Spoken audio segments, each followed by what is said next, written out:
महाशक्ति अमेरिका के राष्ट्रपति बनने के बाद पहली बार जो बाइडेन रूसी प्रेसिडेंट पुतिन से मिलने वाले हैं। 16 जून को जिनेवा में पुतिन और बाइडेन के बीच शिखर वार्ता प्रस्तावित है, लेकिन इस राउंड टेबल टॉक से पहले कुछ ऐसा हुआ है जिसके बाद दो महाबलियों के बीच टकराव की आशंका बढ़ती दिख रही है, क्योंकि अब तक दोनों महाशक्तियों के बीच युद्ध विराम वाली एक संधि थी जिसे पुतिन ने तोड़ दिया है। आखिर कैसे रूस और अमेरिका में हुआ यह संधि विच्छेद तीसरे विश्व युद्ध का संकेत दे रहा है, आप खुद देखिए।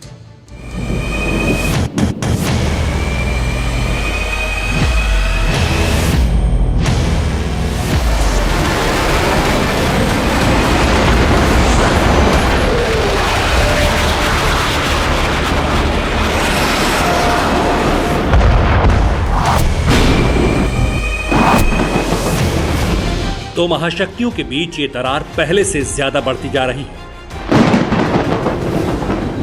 वक्त, महीने, साल बीतने के साथ ही अदावत पूरे चरम पर है और इस बीच अमेरिका और रूस में कुछ ऐसा हुआ जिसके बाद जंगी मोड ऑन हो चुका है। खतरे का अलार्म बजने लगा और तीसरे विश्व युद्ध की आहट तेज हो गई।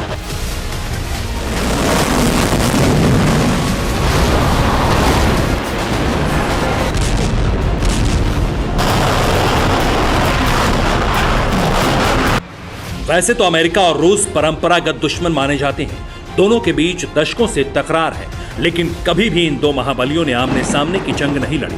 कभी भी दोनों ताकतवर देश एक दूसरे के खिलाफ बैटल ग्राउंड में नहीं आए। हाँ, दोनों के बीच हथियारों की होड़ जरूर लगी रहती है,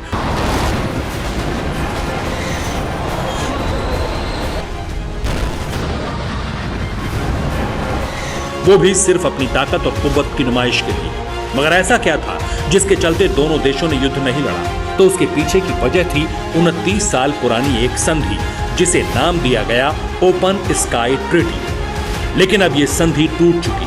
ट्रंप के शासनकाल में पहले अमेरिका ने इससे किनारा किया और अब रूस भी ओपन स्काई ट्रीटी को तोड़ चुका है। लेकिन क्यों, आपको बताएंगे। उससे पहले आपके लिए जानना बेहद जरूरी है कि आखिर ओपन स्काई ट्रीटी क्या था। इस संधि में ऐसा क्या फॉर्मूला था जिसने दो महाशक्तियों को भिड़ने से रोक रखा था?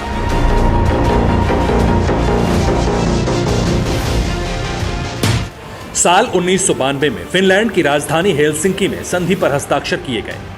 ओपन स्काई ट्रीटी में अमेरिका और रूस समेत करीब 34 देश शामिल हुए। इसके चलते कोई भी देश एक दूसरे की मिलिट्री मूवमेंट पर नजर रख सकता है, तो ही विमान के जरिए सैन्य ठिकानों और हथियारों की निगरानी कर सकता है। निगरानी के लिए किसी भी तरह की अनुमति की जरूरत नहीं होगी। सभी 34 देश बिना किसी पाबंदी के एक दूसरे के फ्लाइंग जोन में जा सकते हैं। साल 2002 में सभी देशों की सहमति के बाद ओपन स्काई ट्रीटी को लागू किया गया। ओपन स्काई ट्रीटी में एक खास नियम यह भी था कि अगर किसी देश को दूसरे मुल्क के सैन्य ठिकानों की पड़ताल करनी है, उसकी जानकारी जुटानी है, तो उसके लिए नॉन वेपन टोही विमानों को फ्लाइंग जोन में भेजना होगा। अगर ऐसा नहीं होता तो कोई भी मुल्क इस संधि को तोड़ने के साथ ही दूसरे देश पर किसी भी तरह का एक्शन ले सकता है, यानी सीधे तौर पर जंग का ऐलान।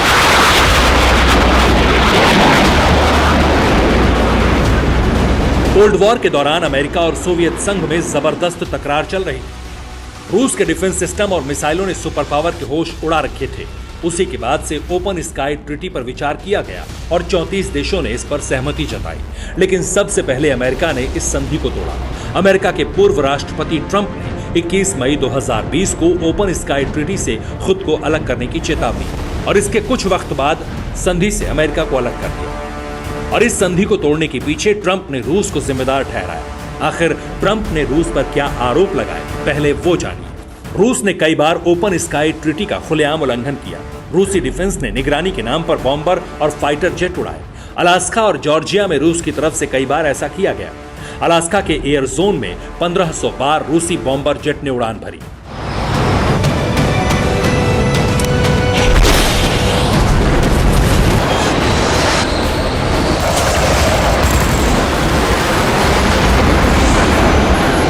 अमेरिकी डिफेंस ने रूस की इस हरकत से जुड़े सबूत भी दुनिया के सामने पेश किए। 10 जून 2020 को अलास्का के एयर डिफेंस जोन ने एक वीडियो जारी किया। इस वीडियो में रूसी बॉम्बर के साथ फाइटर जेट भी शामिल थे। अलास्का के एयर डिफेंस आइडेंटिफिकेशन जोन से महज 8 मील की दूरी पर अमेरिकी लड़ाकू विमान ने रूस के बमवर्षक और फाइटर जेट को इंटरसेप्ट किया था। जो वीडियो जारी किया गया उसमें 2 Tu-95 बमवर्षक, 2 Sukhoi Su-35 fighter jet और A-50 एयरबॉर्न विमान मौजूद था। हालांकि रूसी बॉम्बर और फाइटर जेट को पीछे खदेड़ने के लिए अमेरिका ने सबसे घातक F-22 रैप्टर को मैदान में उतारा, लेकिन रूस के इस कदम से अमेरिका का माथा ठनक गया। अमेरिका ने आशंका जताई कि पुतिन एटमी हमले की तैयारी में। इसी के चलते ट्रंप ने ओपन स्काई ट्रीटी को तोड़ दिया, लेकिन एक साल बाद पुतिन ने ओपन स्काई ट्रीटी पर हस्ताक्षर करने से इनकार कर दिया है। वो भी तब जब 16 जून को जो बाइडेन और प्रेसिडेंट पुतिन की जिनेवा में शिखर वार्ता होने वाली है। यानी कहीं ना कहीं रूस ने ये संकेत दे दिया है कि वो जंगी एक्शन के लिए तैयार है। युद्ध विराम वाली जो संधि थी वो ब्रेक हो चुकी है। अब दोनों देश हथियार बनाने से लेकर कोहराम मचाने तक के लिए फ्री हैं। किसी पर कोई पाबंदी नहीं।